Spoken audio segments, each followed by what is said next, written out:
Morning everyone. How's everyone doing? We are doing cross stitch today. Got the cross stitch here. Just gonna pop out a tweet.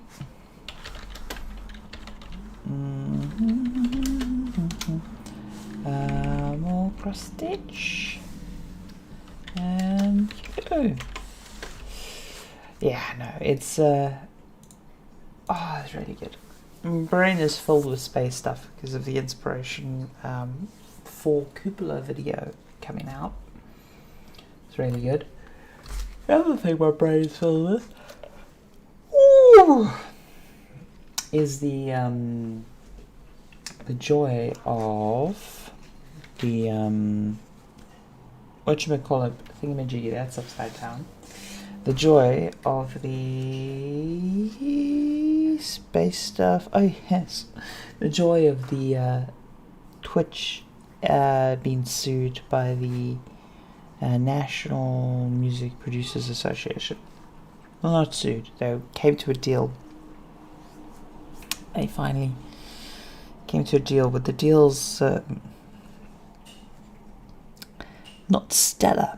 If you're at all interested in the topic, I highly recommend Devon Nash's video. He did one of his little industry videos that he does on it.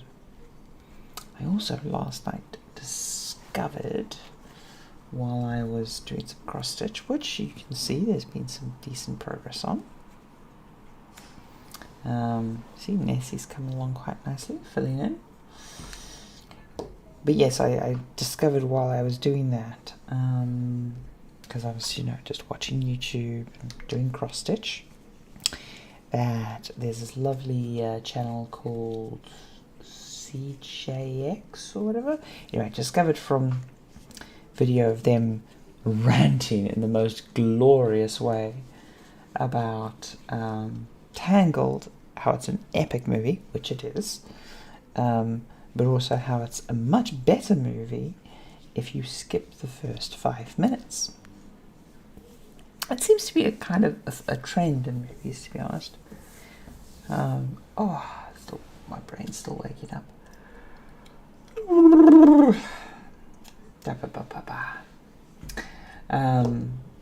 It seems to be somewhat of a trend in movies because my example was The Matrix. If you don't see that first scene with Trinity, if you start with Neo, then I'll be right back. I just forgot a thing.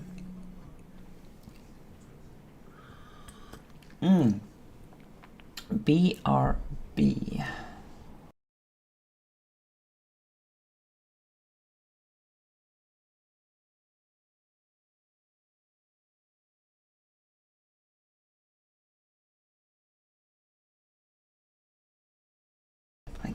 There we go.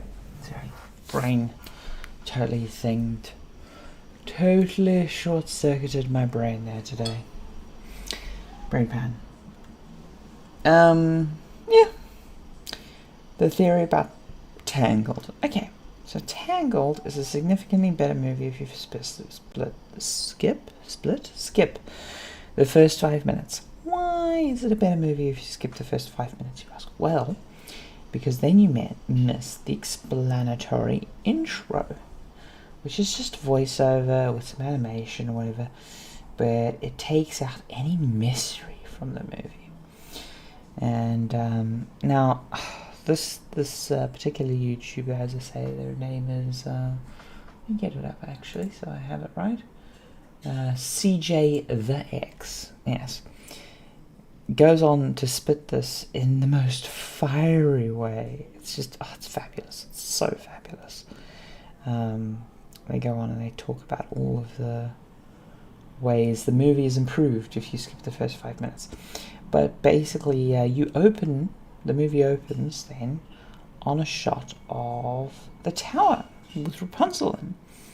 And you don't know what the Festival of Lights is, you don't know she's a princess, you don't know about the Gothels a thing, you don't know what's up with their hair, you just don't know all this stuff. But everything that is explained in the intro is explained through the narrative. and it's just explained in a more interesting way through the narrative, and you're there along with the emotional journey of the characters. And the intro then feels superfluous, and the only things that aren't explained in the course of the movie that are explained in the intro, read the magic flower and some other bits, just don't matter, because magic's a mystery, you know. You don't need to explain it, because it's not science, it's not physics. Your explanation is made up after all. And it's not necessary to understand the mechanics to appreciate the film. And it's just this trend that people have where they're really worried people will not get it. And I mean, in some cases you do need that exposition at the opening. Lord of the Rings is a good case for where the exposition at the opening strengthens the movie. But I think a lot of the times it does weaken it. It really does weaken it. So, yeah, that was one of those times where it weakens it. And my personal favourite example that I always give, because honestly this is how I saw the movie, and I know I've told the story before, but it's the 90s / early 2000s. I mean, it's the year The Matrix 1 came out. It's a very long time ago. Anyway, I was rushing to the cinema. I had no idea what The Matrix was. I hadn't seen any trailers, hadn't seen any of this. My friends were raving about it, and they told me some bullshit about aliens, but basically the joke was, you have to go see The Matrix. You have to see The Matrix to understand The Matrix. It was very pretentious bullshit. But needless to say, it was actually primed me really well for the film. But unfortunately, there was issues, and I got to the theatre late. Not very late, but late enough to miss the trailers and miss Trinity at the opening. So my introduction to the film was opening with Neo. So there's this point, as I say, if you skip the first 5 minutes after Trinity's escape through the phone and stuff, where the screen's doing this like thing, and then you get it with Neo. And that, I think, is the perfect entry point, because if you start the original Matrix then, now assuming you're going in cold, you get like some hacking, he gets lured to a party, he meets this strange person which you have no context who they are, and then go Trinity and the whole thing, but you just think that she's a hacker. You don't think she's a superhero or anything. Like your point of reference is, oh, okay, cool, he met a hacker chick at a club, and that's all that's happening. Some weird stuff happens, but it's all dismissible. Then he gets taken on by the agents. The agents do the weird thing where they seal up his mouth and things, but then he wakes up in bed, and much like the agents planned, it is dismissible as a bad dream.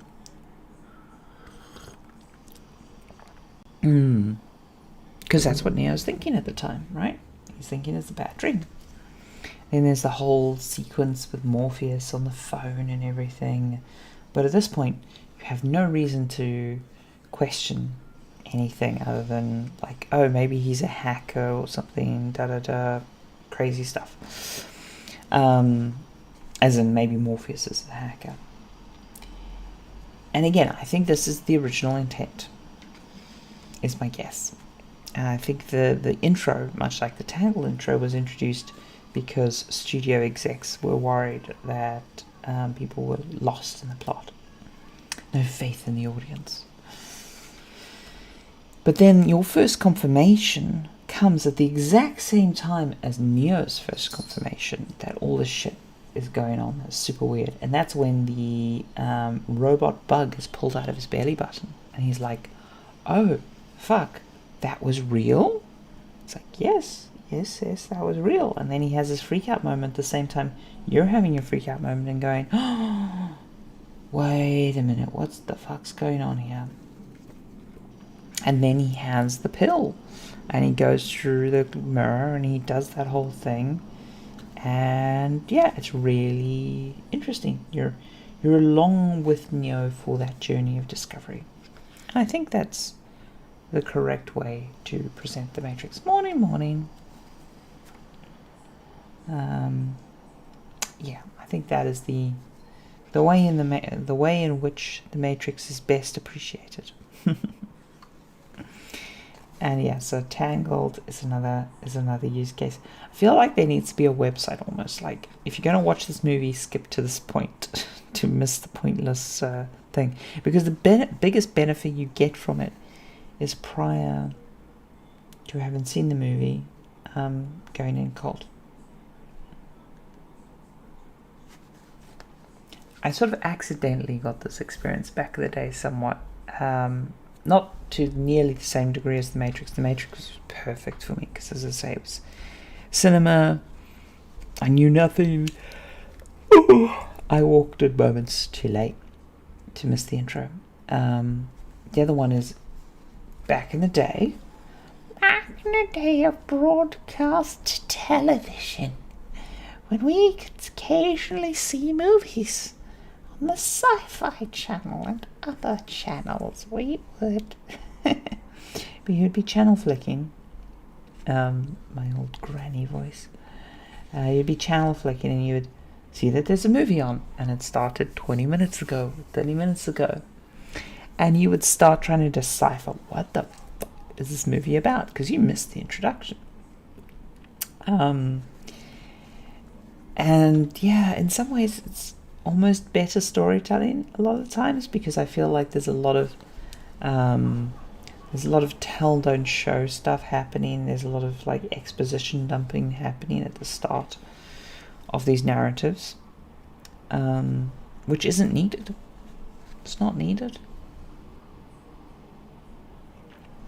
And this is useful actually, because there's a project I've been wanting to kick off, and I've been in two minds about how to start the project. And now that I've been watching this Tangled video and having this conversation this morning, it's just the decision has been made in my mind that I'm going to start in the middle.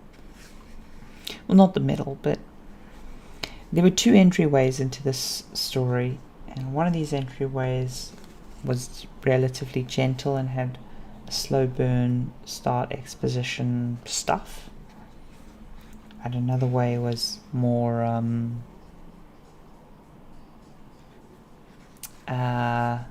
ground level.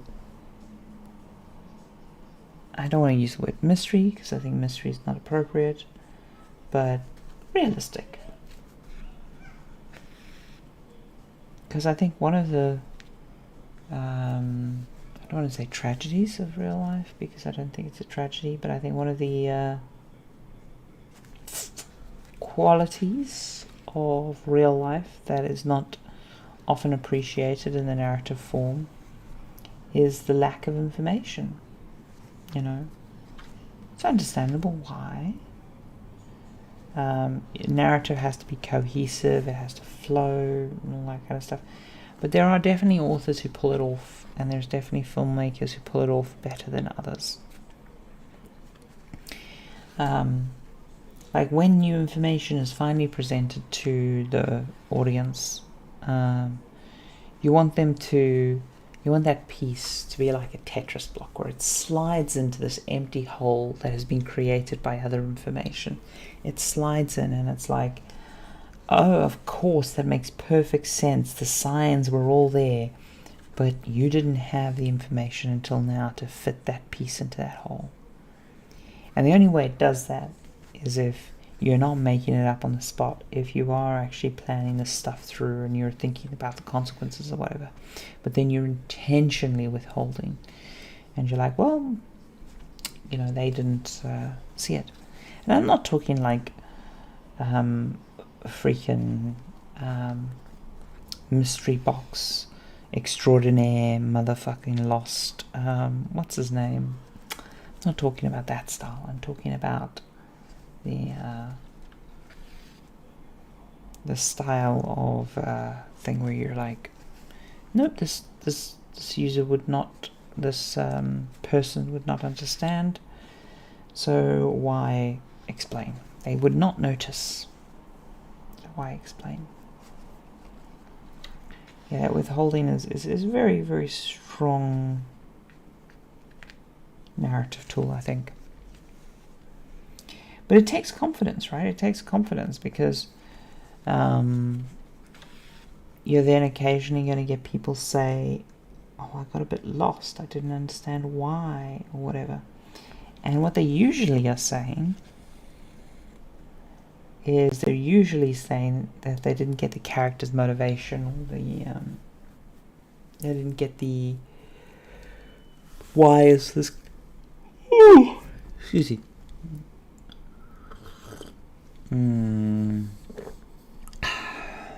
I love coffee. Just look how black that is. It's just lovely, isn't it? What they're usually saying is that they don't get the character's emotional motivation, or that the plot just, right turned on them, or whatever, it's jarring or whatever. But the most common reaction to that feedback is to explain endlessly, or explain the wrong thing. It's like, take a video game example to take it away from narrative. You'll be doing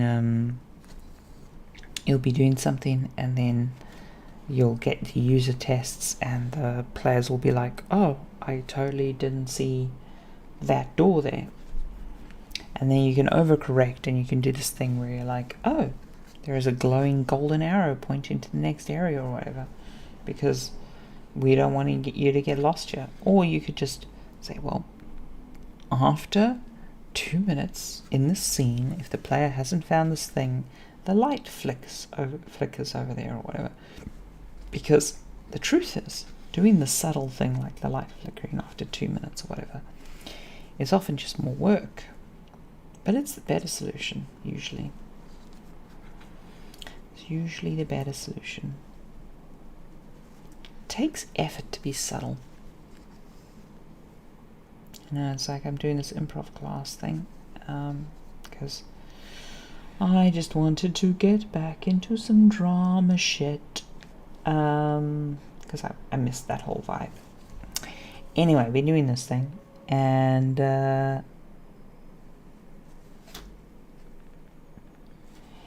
it constantly reminds me how much easier overacting is from acting, how much easier going big is from going small. And I mean, the honest truth is that most people, when they're starting this kind of thing, they need to learn to go big, because their inhibitions, especially as adults, really get in people's ways.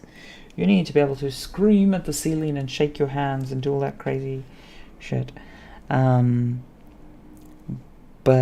the real skill derives from when you're able to shrink that back down, when you have the ability, the inclination to scream at the sky and curse the gods and throw yourself needlessly onto the audience and have them appreciate it. And then you've got to go, well, actually, what needs to be done here is I just need to support my scene partner. I need to be the background for their moment. They're painting with a very colourful brush, and if I introduce more into the scene, it'll overwhelm the picture that they're putting together. Ideally you're able to add to that picture and things like that. Ideally you're able to work through that. But sometimes the hardest thing is actually just to fade into the background. I always remember I used to have this problem of fidgeting on stage back when I was a kid. and my drama teacher just pushed me, and I've used this on stage in public speaking events and things like that, pushed me to just cycle through my muscles and tense my muscles in a cycle. So it'd be a game where you would be thinking. So here's the important part. You've got to stay in character. You've got to stay thinking about the scene, right? Because if you start your mind wandering or whatever, it shows. You break a character, you lose the stance of the character, you lose the reactions to be what's said on the stage and whatever. And then if you use this technique in a, say, an interview situation or some other high pressure social situation, which is a good technique for, then your eyes glaze over in a way that is does you no favors. So the trick is you cycle through tensing muscles, but you cycle your muscle tensing through to the beat of what people are saying, or to the syllable or the rhythm of what people are saying. So you're listening intently, but the whole time every time they say a new word or whatever, you're flexing a different muscle. And it doesn't have to be a big muscle. It can be your toes, it can be your hand, you can just and if you're really good, it can be like your back muscles or whatever. And that sort of rotational muscle flex is actually a technique that a lot of actors use for statue performance, when you need to appear to be very, very still, but the human body does not like to be very, very still. So what you do is you do these little micro movements of stressing muscles and releasing tension, and because you do it in a cyclic way, moving it about, the human eye doesn't usually notice what you're doing. A very careful observer who knows what they're looking for can occasionally spot it, but that's up close, like in a human statue situation. It's not a risk if you're on stage. It can be a risk in film stuff, but again, film, you have the huge advantage that the camera can cut away, or the camera can frame you differently and things like that. So film, you tend not to have to worry about being in the background as much. When you're in the background, it's very intentional. It's one of the things I always love about animation. There's not a single thing in an animated frame that is an accident. It's somewhat changing now with computer animation and physics simulations and things like that. Secondary motion automated. There's this line somewhere along the way from which you cross over to animation and go into capturing an animated world. Or a better way of saying that would be capturing a synthetic world, I suppose. So there is a world, for example, in which you're filming, I don't know, the next Mandalorian, say, and all the characters are being motion captured or being animated out by computer AI, right? NPCs that are playing through a script. Wouldn't that be an interesting technology? I think that's relatively close in our future. When I say relatively close, I mean it's within our lifetime, where there is a filmmaking tool where you write stage directions for an AI to follow, and they act out the stage directions. Maybe not perfectly, and maybe you have to tune them and give them more specific directions or whatever, but I can totally see that as it would probably start out as a video game, or as like this really amateur hobbyist thing or whatever, but I could see it going into professional production in the end, or even you could just say, oh, we use it as a previs tool initially, where we want to block out the movements or block out and hear the the dialogue spoken to each other or whatever. That kind of actually been interesting, because text-to-speech is getting to the point where we can infer context and emotion from the lines, and hey, with a bit of stage direction written in, you can make that even more so. You know, we're making strides there. We're not there yet, but it's definitely something we're getting better at in that field.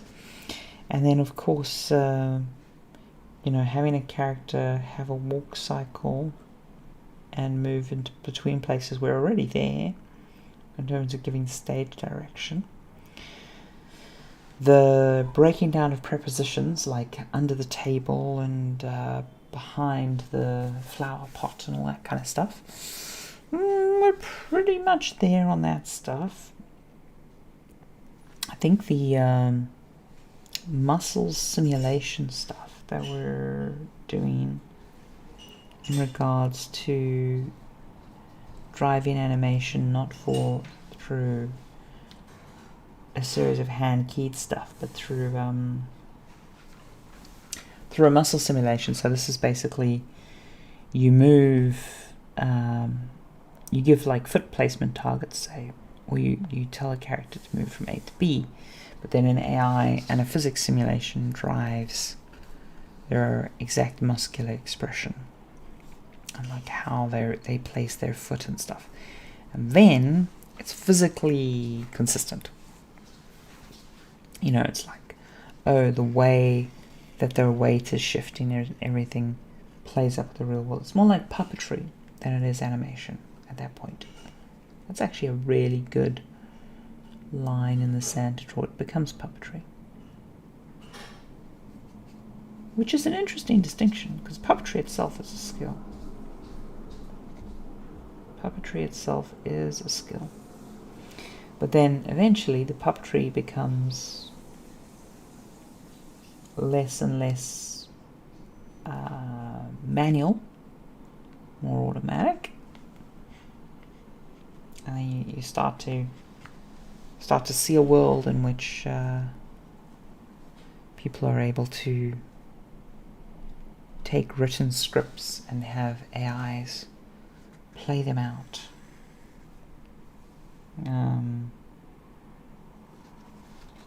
Start to get towards the holodeck then, in a bunch of ways. And I don't think that's a bad thing. I think it's like a democratization of creation. And I think even if we get pretty good, the appeal of human actors and the appeal of animation as well, 2D animation, 3D animation, will remain there for a very long time. Like, I don't think it'll replace I don't think it will replace that, but I do think we'd get a lot more media that was being produced in that fashion. I can imagine a lot of like soap opera style content. I can imagine a lot of just a lot of stuff that people make start to be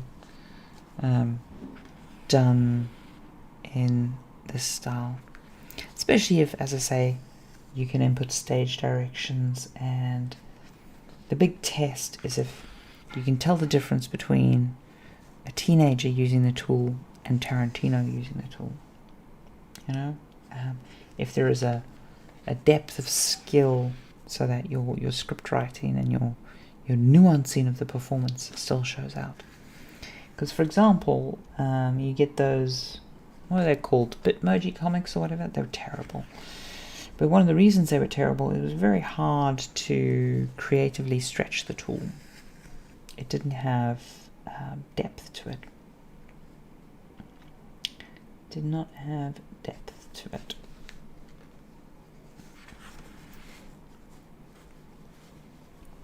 But yeah, I could see a world in which people maybe started from that, as I say, as a pre-visualization or whatever, and then the actors came in mocap suits or just acting to camera, or just doing the voice performance, and start to add and breathe depth and life into it. It's an interesting area to play around with. It's an interesting area to considering where we'll go with that. Oh dear, that was one too far over. It looked like a perfect hole.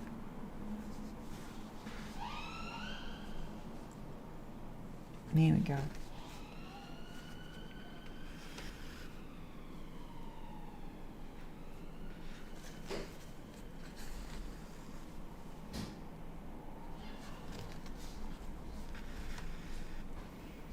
I don't want to back up on this. I should have potentially gone all the way there, but such is life.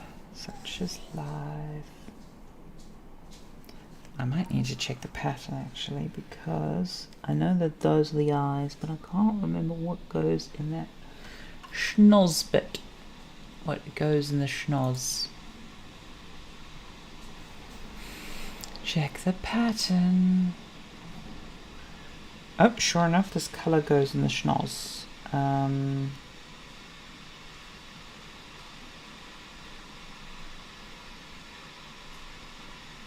Okay, so we're going to backtrack here. Going to push through here. There we go. We're in the right place.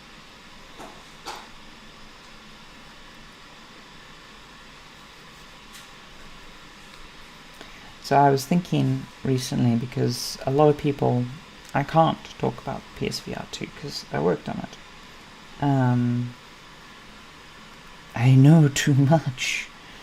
But I'm loving to see people starting to speculate and people to get into leaks and things like that, because I think it's a very exciting project. I mean, it was exciting. Like, yeah. I'm glad I did my little part on it. And it was a little part, it wasn't a big part. But it's definitely one of those little things I'm happy I contributed to. I feel proud about my contribution. Put it that way. But yeah, it was a little part. It's like how my work on the PS5 is a little part. Though I think it influenced the PS5 a lot more than I did the PSVR 2. Actually, is that true?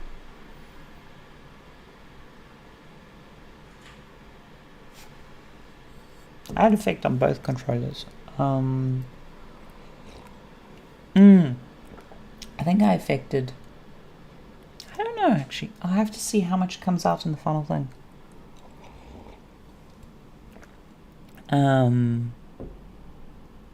I think I influenced the PS5 more, because I did more SDK things there. Anyway, my point being, before my brain distracts myself, my point being that it's fun to watch people do the speculation thing now, because, well, it's, as I say, it's a cool product. I'm glad people are speculating about it all. Oh shit, my brain just realized that if I say the next thing I want to say, because it was a topic shift, and in my head the linkage is really obvious, but by saying it I'm obviously implying a thing. Claire, you dum-dum. Claire, you dum-dum. But yeah, it's been interesting to see the leaks and stuff. Yeah, I've been thinking a lot about obviously getting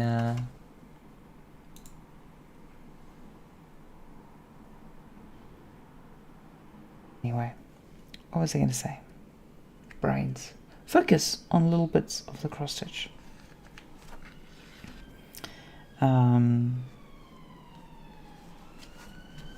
Yes, so it is a very small thing, and there's actually people who wear little magnifying glass things to focus on the exact bit that they want. Now, of course, one of the things I thought is you could use computer vision to basically detect the area of movement and zoom in on that, right? So you crop to motion. But there's a lot of extraneous motion from my hands and things like that. that could confuse it to the point where it's like, is motion actually even that useful a metric? But then the obvious one that really caught my eye, pun intended, was doing eye tracking. Yeah, doing eye tracking. And then zooming in on eye tracking stuff. So that's good. Sorry about that. I suppose it is rather naive of me that I did not actually read the documentation on moderation stuff. I honestly just assumed it would be a really easy thing to sort out, but apparently it's a bit weird.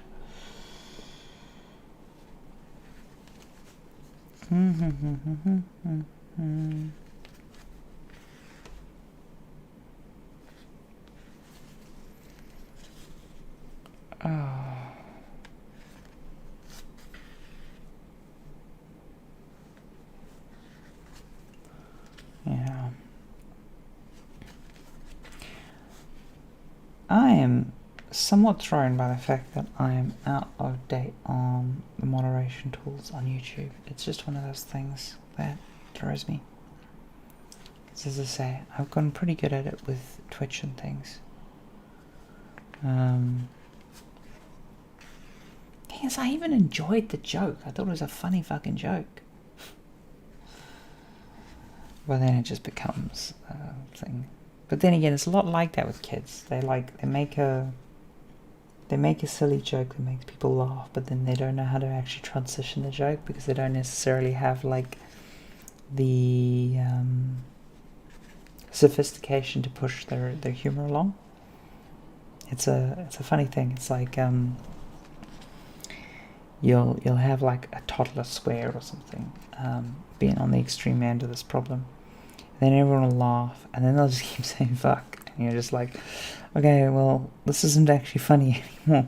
It's like drunk baby. Drunk baby's fun for a very brief amount of time. But yeah, it is a thing you witness with teenagers and stuff, where they're like, they're super awkward and they're super like, they don't know exactly how to appeal to their peers and stuff, and they'll hit on some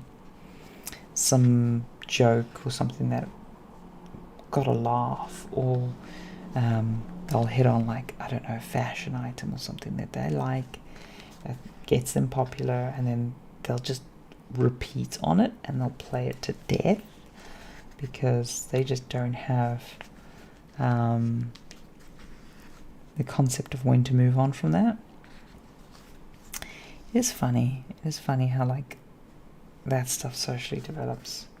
To be fair, I have seen adults do the same thing less often, and it's usually guys, especially socially awkward guys.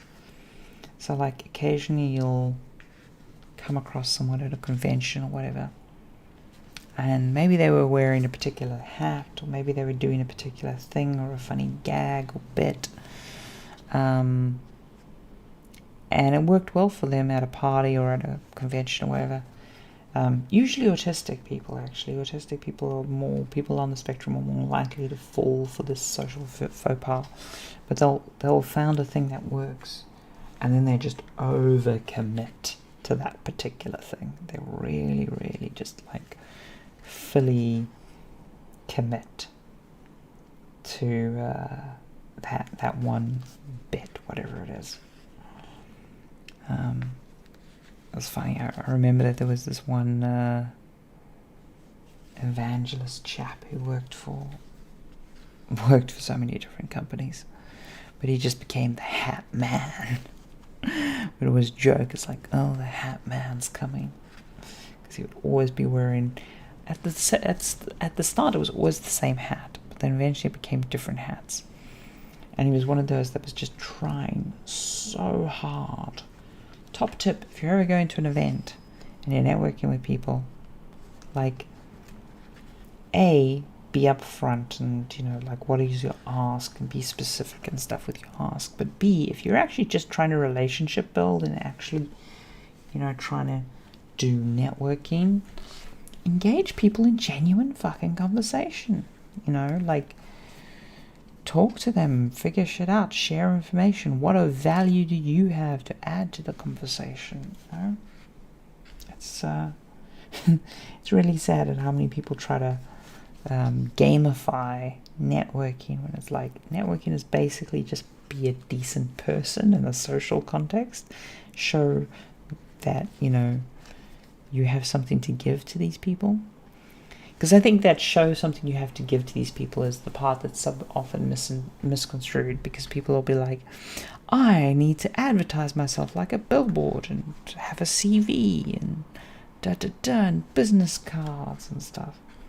It's like, if you go to a networking event and you're the kind of person who gives a business card without being asked, seriously consider your behavior. Now, if someone asks you for a business card, fantastic. If it's a sales meeting or a business meeting where, exchanging business cards at the start of a thing is a expected practice. And in those contexts, by the way, it's very useful because, for instance, there's a thing, because you have to learn the whole business card etiquette with the Japanese business people. But there's the thing they do where they put down the business cards in front of them. And that is, like, not quite people wearing name tags, but it's very, very helpful, not only to remember their names, but to remember their exact position. Because in a larger meeting, status is everything. You got to keep track of all that. But if you're the kind of person who goes to a conference or an industry party or any of those kind of events, and you give someone a business card that they did not explicitly ask for, not a guarantee, but a pretty high chance you're being a bit douchey.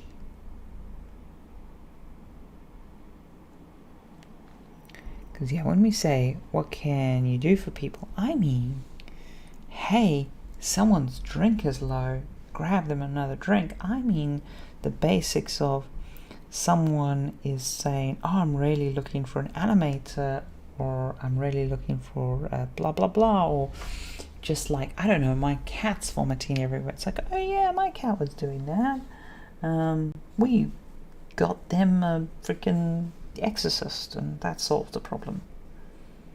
It's more about normal human interaction of, laughing at people's jokes, engaging in conversation topics that seem to interest the group and move the flow along, and things like that. The problem is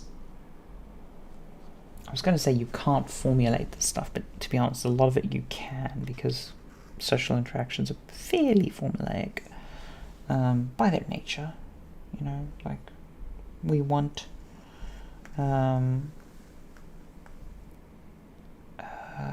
social rituals is the term. We want social rituals to be a thing, because that is how we formalize a lot of socializing and work out a lot of awkwardness and blah blah blah. That's why we have these regimented structures and these things to help grease the wheels of social behavior. So there's actually a lot of social stuff that can be formulaic, but I think the problem becomes not so much when you're studying social rituals, which, as I say, are fuzzy in their nature, but they do have a structure, is when people try to optimize socializing. Like, how can you be the best networking person at a conference? How can you, it's like someone selling a book. It's like, how to make friends and impress people, and you're just like, how about be impressive and be likable?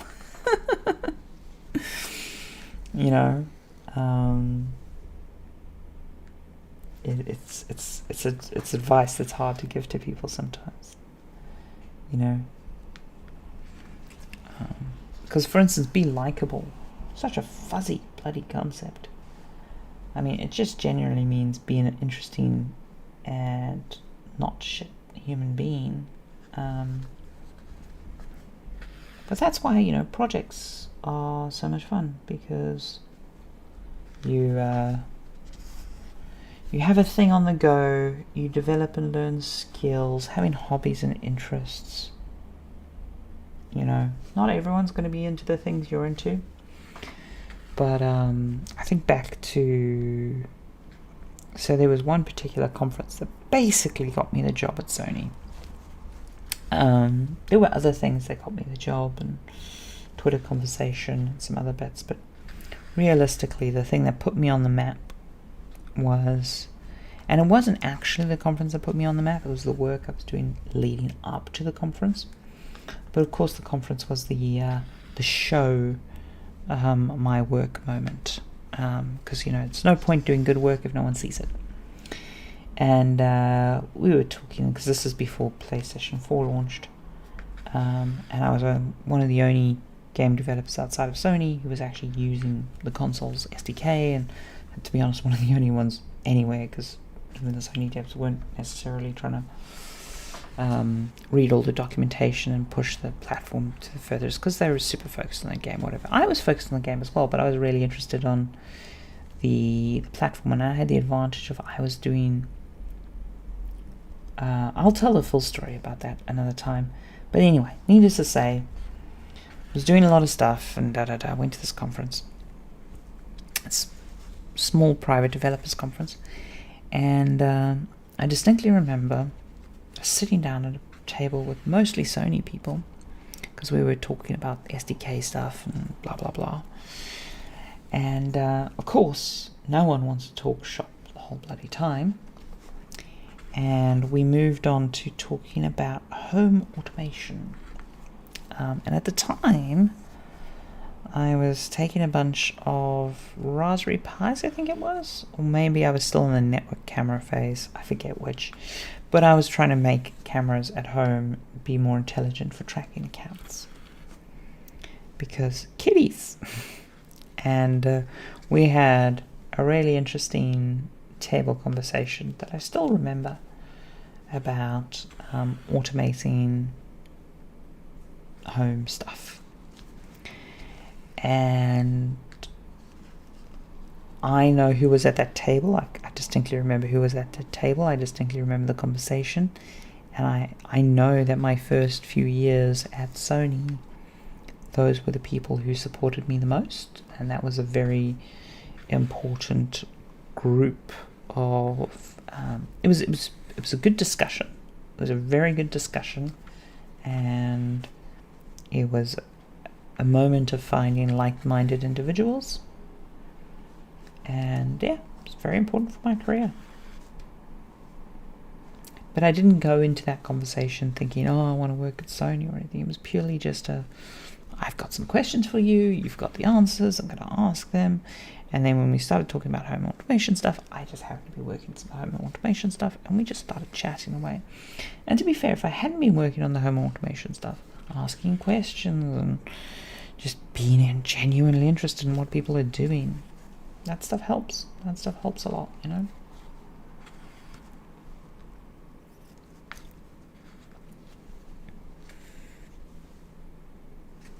Here we go. I love that sound of the needle pushing through. Really hopeful that this is about to finish the block of colour we have on Nessie, and then Nessie's going to be, other than her eyes,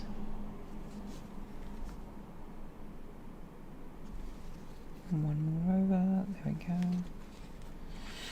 Other than her eyes, going to be mostly done.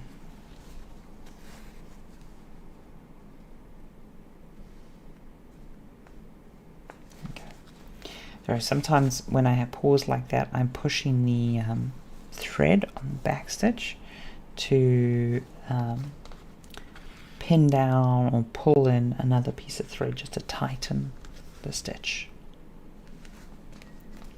It's kind of detail, which is why I was thinking about the whole eye tracking, or the whole, like, how do I make that focus in and zoom in, you know?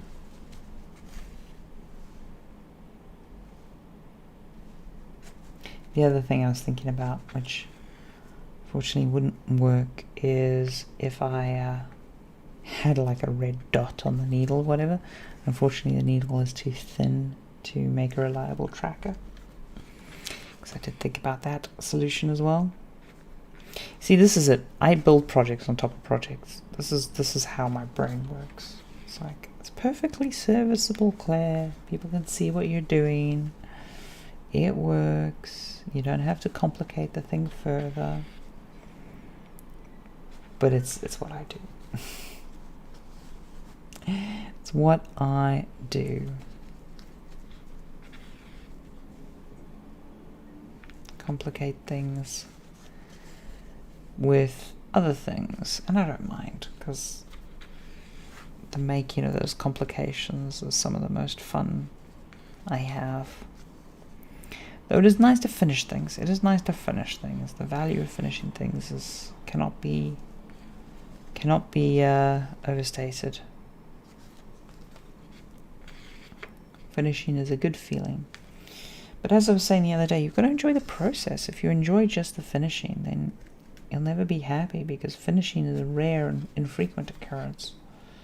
It's like, if the thing you enjoy about, I don't know, say video games, is the press and the hype and the release moment, it's like, well, turns out that's not your career. You can make it your career. You can become like a finisher person, like a code ninja, or you can become like a PR person or whatever. There are ways to make the hype moment your career, but just working on a video game is not the way to make the hype moment your career, because it's just not the state of existence you spend most of your time in. Okay, so there is some there and some there, but we're out of floss. We're gonna have to. Okay, here's what I'm gonna do: is I'm gonna just poke this through here to remind myself where I am. I'll probably finish that off stream, to be honest, because pop there, so I don't get lost. Don't get lost.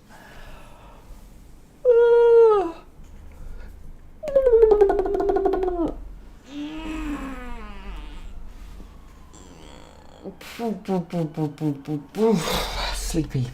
So sleepy. But that's good. I'm really glad I got that nailed. Sorry, I'm still laughing at a thing. Right. Okay, there is our progress. Specifically, all of that. Nessie is now blocked in nicely. And that's how our back stitch is looking. Whoopsie. There. A few little messy bits, but overall, coming along. Well, thanks everyone for dropping by. It was a very lovely, fun time. And I need to do a thing, because if I don't do a thing, I'm gonna be... There we go. Cool.